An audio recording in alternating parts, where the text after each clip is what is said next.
Bonjour à tous, aujourd'hui je suis en compagnie du tout nouveau capitaine de l'équipe de France, Paul-Louis Lafont, et je vais lui poser donc 5 questions.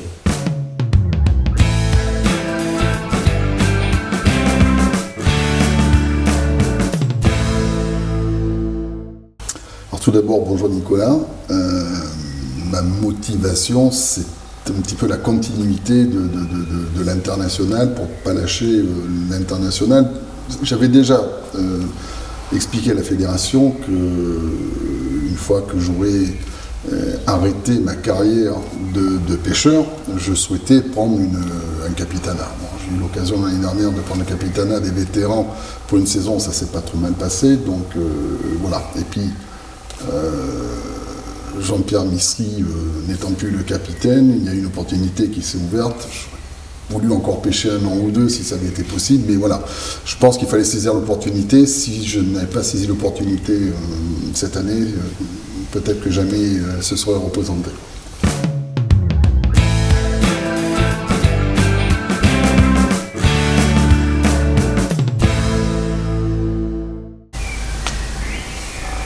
Je pense qu'il y a plusieurs facteurs qui font que, je pense qu'on aborde extrêmement mal les entraînements, extrêmement mal, et on a également un règlement en France qui nous pénalise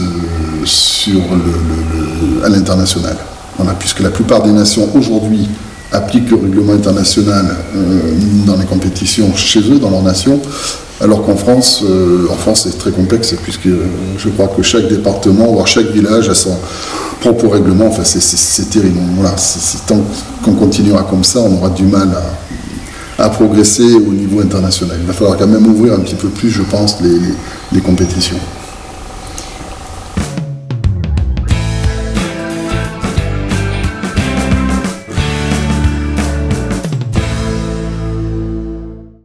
Alors, puisque les équipes ont été présentées, donc tout le monde a pu se rendre compte que j'avais gardé le noyau de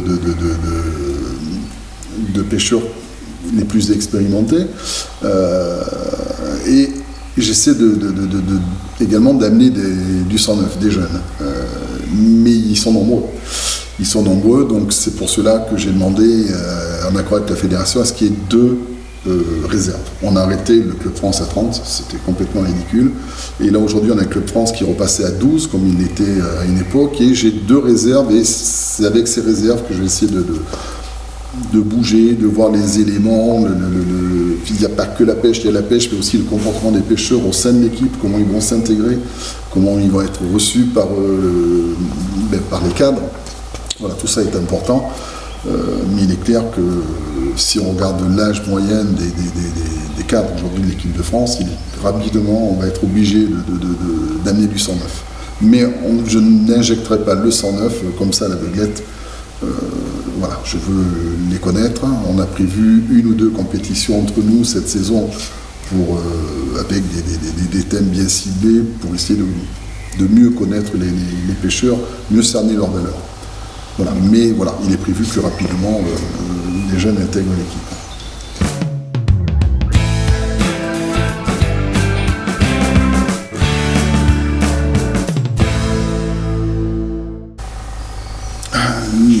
La façon de travailler, ce que je vais mettre en place, déjà, c'est ne pas se fixer, ne pas se prendre la tête sur les amorces. Ça, je pense que c'est le gros problème. C'est franco-français, on est à fond dans les amorces.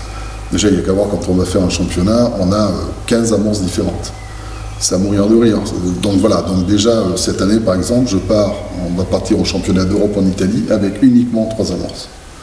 Il n'y a pas de raison qu'on ne prête pas du poisson avec 3 amorces, surtout quand on sait que la fin de la semaine, le poisson réagit beaucoup plus à la terre et aux èches qu'à l'amorce. Donc voilà, ça, je pense que c'est un problème que l'on a en France depuis très longtemps. Et je suis bien placé pour savoir que bien souvent, le vendredi soir, au briefing, le dernier briefing avant la compétition, on est encore en train de se gratter la tête à savoir ce qu'on va mettre dans le bac. Donc voilà, ça, je pense que c'est quelque chose avec Teddy, on en a longuement parlé. Dès le mercredi, il n'y aura plus d'essai. On pêche.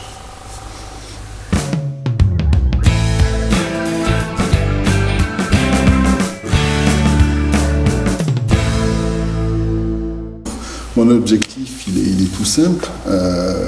on va viser la plus haute marche avec l'équipe de France. Et j'aimerais bien également amener un, voire plusieurs pêcheurs sur le podium en individuel. C'est une pêche qui est faite pour nous, sur des parcours que l'on connaît. On a des pêcheurs dans l'équipe, des pêcheurs retenus dans l'équipe sélectionnée qui connaissent parfaitement le parcours. Donc voilà, il n'y a pas de raison. Je pense que si on n'est pas sur le podium, ce sera vraiment une grosse contre-performance sur une pêche que l'on maîtrise parfaitement. Alors attention quand même, il y a eu des rempoissements qui ont été faits, il y a eu des déversements de guides. Dernière nouvelle, il y aurait eu des brèmes. Voilà, ça peut changer tout ça peut changer les donnes. Mais si on reste sur une pêche de gardon, je pense que l'équipe qui va participer au championnat d'Europe est affûtée sur ce genre de pêche. Donc il n'y a pas de raison que ça se passe mal.